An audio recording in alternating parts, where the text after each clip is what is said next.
ಅದು ಸರ್ಕಾರಿ ಕಚೇರಿ. ಅದರಲ್ಲೂ ತಮ್ಮ ಕೆಲಸಗಳನ್ನೆಲ್ಲ ಬಿಟ್ಟು ಕಚೇರಿಯಲ್ಲಿ ಆಗಬೇಕಾದ ಕೆಲಸಗಳನ್ನ ಮಾಡಿಸಿಕೊಳ್ಳಲು ಸರ್ಕಾರಿ ಕಚೇರಿಗಳಿಗೆ ಬರುವ ಸಾರ್ವಜನಿಕರ ಕೆಲಸಗಳನ್ನ ಮಾಡಬೇಕಾದ ಕರ್ತವ್ಯದ ಸಮಯ. ಸಾರ್ವಜನಿಕರ ಕೆಲಸಗಳನ್ನ ಪಕ್ಕಕ್ಕಿಟ್ಟು ಸರ್ಕಾರಿ ಅಧಿಕಾರಿಯೊಬ್ಬ ತನ್ನ ಹುಟ್ಟುಹಬ್ಬ ಆಚರಿಸಿಕೊಂಡಿರುವುದು ಮಾತ್ರವಲ್ಲ, ಇತರೆ ಹಿರಿಯ ಅಧಿಕಾರಿಗಳನ್ನು ಈ ಸಂಭ್ರಮದಲ್ಲಿ ಪಾಲ್ಗೊಳ್ಳುವಂತೆ ಮಾಡಿರುವುದು ವಿಶೇಷ. ಶಿಡ್ಲಘಟ್ಟ ತಾಲೂಕು ಕಚೇರಿಯಲ್ಲಿರುವ ಆಹಾರ ಇಲಾಖೆಯ ವಿಭಾಗದಲ್ಲಿ ಇಂದು ಮಧ್ಯಾಹ್ನ ಹುಟ್ಟುಹಬ್ಬ ಆಚರಣೆ ಮಾಡಲಾಗಿದ್ದು, ಶಿಡ್ಲಘಟ್ಟ ತಾಲೂಕು ಫುಡ್ ಇನ್ಸ್ಪೆಕ್ಟರ್ ಆಗಿ ಕರ್ತವ್ಯ ನಿರ್ವಹಿಸುತ್ತಿರುವ ಪ್ರಕಾಶ್ ಎಂಬುವರ ಹುಟ್ಟುಹಬ್ಬ ಇಂದು. ಇದು ಶಿಡ್ಲಘಟ್ಟ ಆಹಾರ ಇಲಾಖೆಯಲ್ಲಿಯೇ ಇಂದು ಹುಟ್ಟುಹಬ್ಬದ ಸಂಭ್ರಮ ನಡೆಸಲಾಗಿದೆ. ಈ ಸಂಭ್ರಮದಲ್ಲಿ ಆಹಾರ ಶಿರಸ್ತೇದಾರಾಗಿರುವ ಧನಲಕ್ಷ್ಮಿ, ಕಂಪ್ಯೂಟರ್ ಆಪರೇಟರ್ ಸೇರಿದಂತೆ ನ್ಯಾಯಬೆಲೆ ಅಂಗಡಿಗಳ ಮಾಲೀಕರು ಈ ಸಂಭ್ರಮದಲ್ಲಿ ಭಾಗವಹಿಸಿದ್ದಾರೆ.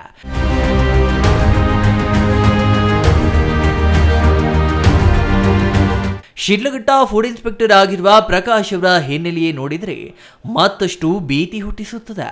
ಇವರು ಚಿಂತಾಮಣಿ ತಾಲೂಕು ಫುಡ್ ಇನ್ಸ್ಪೆಕ್ಟರ್ ಆಗಿ 2020ರಲ್ಲಿ ಕರ್ತವ್ಯ ನಿರ್ವಹಿಸಿದ್ದು, ಈ ಸಂದರ್ಭದಲ್ಲಿ ಬಡವರಿಗಾಗಿ ಪಡಿತರ ಅಂಗಡಿಗಳಿಗೆ ಕಳುಹಿಸಬೇಕಾದ ಅಕ್ಕಿ ಮೂಟೆಗಳನ್ನು ಖಾಸಗಿ ಗೋದಾಮಿನಲ್ಲಿ ಇಳಿಸಿ ಈ ಬಗ್ಗೆ ಸಾರ್ವಜನಿಕರು ದೂರು ನೀಡಿದ್ದಾರೆ.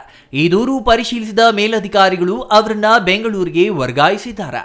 ಪ್ರಕಾಶ್ ಅವರನ್ನ ಬೆಂಗಳೂರಿನ ಆಹಾರ ಮತ್ತು ನಾಗರಿಕ ಪೂರೈಕೆ ಇಲಾಖೆ ಆಯುಕ್ತರ ಕಚೇರಿಯ ಆಡಳಿತ ಕಚೇರಿಗೆ ವರ್ಗಾವಣೆ ಮಾಡಲಾಗಿದ್ದು, ಅಲ್ಲಿ ಇವರು ಕರ್ತವ್ಯಕ್ಕೆ ಹಾಜರಾಗಿಲ್ಲ. ಇಲಾಖೆ ಮುಖ್ಯಸ್ಥರ ಆದೇಶವನ್ನೇ ಉಲ್ಲಂಘಿಸಿದ ಪರಿಣಾಮ ಪ್ರಕಾಶ್ ಅವರನ್ನ 2021ರ ಫೆಬ್ರವರಿ 4ರಂದು ಸೇವೆಯಿಂದ ಅಮಾನತು ಮಾಡಿ ಆದೇಶಿಸಲಾಗಿದೆ.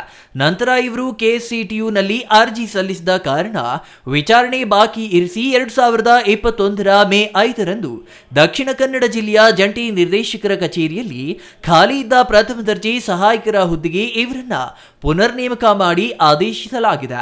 ಇದರ ನಂತರ ಪ್ರಕಾಶ್ ಅವರು ವಿವಿಧ ಪ್ರಕರಣಗಳನ್ನ ಕೆಸಿಟಿಯು ಮುನ್ನಡೆಸಿದ್ದು, ಅವರನ್ನ 2023ರ ಜುಲೈ 23ರಂದು ಶಿಡ್ಲಘಟ್ಟ ತಾಲೂಕಿನ ಆಹಾರ ನಿರೀಕ್ಷಕರ ಹುದ್ದೆಗೆ ನಿಯೋಜಿಸಿ ಆದೇಶಿಸಲಾಗಿದೆ. ಇಷ್ಟೆಲ್ಲ ಇತಿಹಾಸ ಹೊಂದಿರುವ ಆಹಾರ ನಿರೀಕ್ಷಕ ಪ್ರಕಾಶ್ ಅವರು ಇಂದು ತಮ್ಮ ಹುಟ್ಟುಹಬ್ಬವನ್ನ ಕಚೇರಿ ವೇಳೆಯಲ್ಲಿ ಕಚೇರಿಯಲ್ಲಿಯೇ ಆಚರಿಸಿಕೊಳ್ಳುವ ಮೂಲಕ ಸರ್ಕಾರದ ಎಲ್ಲ ನೀತಿ ನಿಯಮಗಳನ್ನ ಗಾಳಿಗೆ ತೂರಿದ್ದಾರೆ. ಈ ವಿಚಾರ ಶಿಡ್ಲಘಟ್ಟ ತಹಸೀಲ್ದಾರ್ ಬಿಎನ್ ಸ್ವಾಮಿ ಅವರ ಗಮನಕ್ಕೆ ಬಂದಿದ್ದು, ಕಚೇರಿಯಲ್ಲಿ ಕಚೇರಿ ವೇಳೆಯಲ್ಲಿಯೇ ಹುಟ್ಟುಹಬ್ಬ ಆಚರಿಸಿಕೊಂಡ ಬಗ್ಗೆ ಮತ್ತು ಆ ಸಂಭ್ರಮದಲ್ಲಿ ಆಹಾರ ಇಲಾಖೆ ಶಿರಸ್ತೇದಾರ್ ಧನಲಕ್ಷ್ಮಿ ಅವರು ಭಾಗವಹಿಸಿರುವ ಬಗ್ಗೆ ಶಿರಸ್ತೇದಾರರಿಂದಲೇ ತಹಸೀಲ್ದಾರ್ ಮಾಹಿತಿ ಕೇಳಿದ್ದಾರೆ. ಕಚೇರಿಯಲ್ಲಿ ಹುಟ್ಟುಹಬ್ಬ ಆಚರಣೆ ನಡೆದ ವೇಳೆ ತಹಸೀಲ್ದಾರ್ ಬಿಎನ್ ಸ್ವಾಮಿ ಕರ್ತವ್ಯದ ಮೇಲೆ ಹೊರ ಹೋಗಿದ್ದು, ತಹಸೀಲ್ದಾರ್ ಅವರು ಕಚೇರಿಯಲ್ಲಿ ಇಲ್ಲದ ವೇಳೆಯಲ್ಲಿ ಸಂಭ್ರಮ ನಡೆದಿದೆ. ಇದರಿಂದ ಕಚೇರಿಗೆ ಬಂದ ತಹಸೀಲ್ದಾರ್ ಅವರು ಕೂಡಲೇ ಆಹಾರ ಶಿರಸ್ತೇದಾರ್ ಧನಲಕ್ಷ್ಮಿ ಅವರನ್ನ ಕರೆಯಿಸಿ ಪ್ರಶ್ನೆ ಮಾಡಿದ್ದು, ತಹಸೀಲ್ದಾರ್ ಕೇಳಿದ ಯಾವುದೇ ಪ್ರಶ್ನೆಗೆ ಧನಲಕ್ಷ್ಮಿ ಅವರು ಸರಿಯಾದ ಉತ್ತರವನ್ನೇ ನೀಡಿಲ್ಲ. ಇದರಿಂದ ಕೆಂಡ ಮಂಡಲರಾದ ತಹಸೀಲ್ದಾರ್ ಬಿಎನ್ ಸ್ವಾಮಿ ಶಿರಸ್ತೇದಾರರನ್ನ ತರಾಟೆಗೆ ತೆಗೆದುಕೊಂಡಿದ್ದಾರೆ. ಅಲ್ಲದೆ ಕಚೇರಿ ವೇಳೆಯಲ್ಲಿ ಕಚೇರಿಯಲ್ಲಿಯೇ ಹುಟ್ಟುಹಬ್ಬ ಆಚರಿಸಿದ ಬಗ್ಗೆ ವರದಿ ತಯಾರಿಸಿ ನೀಡಬೇಕೆಂದು ಅದನ್ನ ಆಹಾರ ಇಲಾಖೆ ಉಪನಿರ್ದೇಶಕರಿಗೆ ಕಳುಹಿಸುವುದಾಗಿ ಶಿರಸ್ತೇದಾರ್ ಧನಲಕ್ಷ್ಮಿ ಅವರಿಗೆ ತಾಕೀತು ಮಾಡಿದ್ದಾರೆ. ನಾನು ಆಫೀಸಲ್ಲಿ ಇಲ್ಲ ಅಂತಂದ್ರೆ ನೀವೇ ತಾನೇ ನೋಡ್ಕೊಬೇಕು. ಈಗ ನಾನು ಎಲೆಕ್ಷನ್ ಆಚೆ ಇರ್ತೀನಿ, ಇಲ್ಲಿ ಏನು ನಡೀತಾ ಇದೆ ನಿಮ್ಮ ಗಮನಕ್ಕೆ ನೀವು ಹೋಗ್ಬಿಟ್ಟು ಭಾಗವಹಿಸ್ಕೊಳ್ಳೋದಲ್ಲ, ಬೈದ್ಬಿಟ್ಟು ಆಚೆ ಕಳಿಸಿ ಬರ್ಸ್ಬೇಕು. ನೀವು ಹೋಗಿ ಅದರಲ್ಲಿ ಭಾಗವಹಿಸಿ ನೀವು ಅದರಲ್ಲಿ ಪಾತ್ರಧಾರ ಯಾಕೆ ಬಂದಿದ್ದೀರಾ? ಈಗ ನೋಡಿ, ಅದು ನನಗೆ ರಿಪೋರ್ಟ್ ಕೊಡಿ. ನನಗೆ ಕೇಳ್ತಾ ಇದ್ದಾರೆ, ನಾನು ವಿಡಿಯೋ ಕೇಳಬೇಕು, ರಿಪೋರ್ಟ್ ಕೊಡಿ ನನಗೆ. ಏನಾಯ್ತು ಸೆಕ್ಷನ್ ಇನ್ಚಾರ್ಜ್ ನೀವಲ್ವಾ ಅವರು ಶಿರಸ್ತಿದ್ದಾರೆ.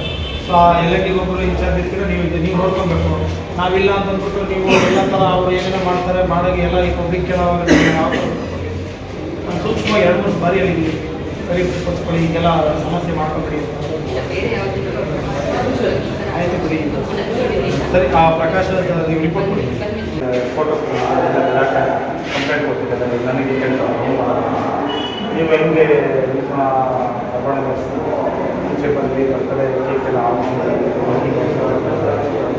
ನೋಡಿ ಪ್ರಶ್ನೆ ಕೇಳ್ತಾರೆ. ಕಂಪ್ಲೇಂಟ್ ಅವರಿಗೆ ರಿಪೋರ್ಟ್ ಹೋಗಿದೆ.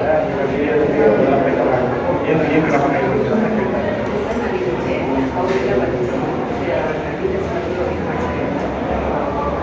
ಕರೆಕ್ಟಪ್ಪ, ನೀವು ಇನ್ಚಾರ್ಜ್, ನಿಮ್ಮ ನಿಮ್ಮ ಸೆಕ್ಷನ್ಗೆ ನೀವೇ ಎಲ್ಲ ಇನ್ಚಾರ್ಜು. ನಿಮ್ಮ ಇನ್ಸ್ಪೆಕ್ಟರ್ ಮಾಡ್ತಾರೆ ಅಂತಂದಾಗ ಇದು ಆಫೀಸ್ ವರ್ಕರ್ಸಸ್ ಆಫೀಸರ್ ಇವೆಲ್ಲ ಮಾಡಬಾರ್ದು ಅಂತ ಹೇಳೋದು ಬಿಟ್ಟು ನೀವು ಅದ್ರ ಜೊತೆ ಭಾಗಿಯಾದರೆ ಯಾರೇ ಮಾಡಿದ್ರು ನೀವು ಹೇಳ್ಬೇಕಲ್ವಾ. ನೀವು ಫೋಟೋ ಪೋಸ್ ಕೊಟ್ಟು ಎಲ್ಲ ವೈರಲ್ ಆಗಿದೆ. ಈಗ ನೋಡಿ ನಾನು ಕಳಿಸಿದ್ದಾರೆ ಫೋಟೋಸ್. ನಾನು ಗೊತ್ತಾಗಿದೆ ಯಾರಾದರೂ ಇಲ್ಲಿ ಬರ್ತ್ಡೇ ಆಚರಣೆ ಮಾಡ್ತೀನಿ. ಪ್ರಸ್ತುತ ದೇಶದಲ್ಲಿ ನೀತಿ ಸಂಹಿತೆ ಜಾರಿಯಲ್ಲಿದೆ. ಲೋಕಸಭಾ ಚುನಾವಣೆ ನೀತಿ ಸಂಹಿತೆ ಜಾರಿಯಲ್ಲಿರುವಾಗಲೇ ರಾಜ್ಯದಲ್ಲಿ ವಿಧಾನಸಭಾ ಚುನಾವಣೆಗಳು ಎದುರಾಗಿವೆ.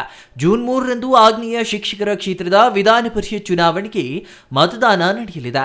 ಜೊತೆಗೆ ಜೂನ್ 4ರಂದು ಲೋಕಸಭಾ ಚುನಾವಣೆ ಮತ ಎಣಿಕೆಯೂ ನಡೆಯಲಿದ್ದು ಫಲಿತಾಂಶ ಹೊರಬೀಳಲಿದೆ.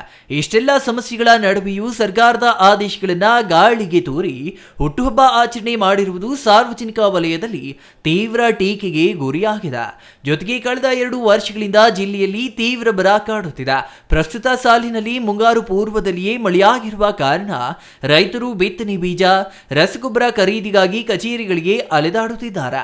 ಇಂತಹ ಸಾರ್ವಜನಿಕರ ಯಾವುದೇ ಕೆಲಸದ ಬಗ್ಗೆ ಕನಿಷ್ಠ ಯೋಚನೆಯೂ ಇಲ್ಲದೆ ಸರ್ಕಾರಿ ಅಧಿಕಾರಿಗಳು ಕಚೇರಿಗಳಲ್ಲಿಯೇ ತಮ್ಮ ಹುಟ್ಟುಹಬ್ಬದ ಸಂಭ್ರಮಾಚರಣೆಯಲ್ಲಿ ತೊಡಗಿರುವುದು ಸಾಮಾಜಿಕ ಜಾಲತಾಣಗಳಲ್ಲಿ ನೆಟ್ಟಿಗರ ಆಕ್ರೋಶಕ್ಕೆ ಕಾರಣವಾಗಿದೆ. ಆಹಾರ ಶಿರಸ್ತೇದಾರ್ ಧನಲಕ್ಷ್ಮಿ ಅವರಿಂದ ತಹಸೀಲ್ದಾರ್ ಅವರು ವರದಿ ಕೇಳಿದ್ದು, ಈ ವರದಿಯನ್ನು ಅವರು ಯಾವಾಗ ನೀಡಲಿದ್ದಾರೆ, ಅದನ್ನ ತಹಸೀಲ್ದಾರ್ ಅವರು ಯಾವಾಗ ಆಹಾರ ಇಲಾಖೆ ಉಪನಿರ್ದೇಶಕರಿಗೆ ಕಳುಹಿಸಲಿದ್ದಾರೆ, ಕಳುಹಿಸಿದ ನಂತರ ನಿಯಮ ಉಲ್ಲಂಘಿಸಿದ ಅಧಿಕಾರಿ ವಿರುದ್ಧ ಕಾನೂನು ರೀತಿಯ ಶಿಸ್ತಿನ ಕ್ರಮ ಆಗಲಿದೆಯಾ ಇಲ್ಲವಾ ಎಂಬುದನ್ನು ಕಾದು ನೋಡಬೇಕಿದೆ. News bureau, CTV news, Chikkaballapur.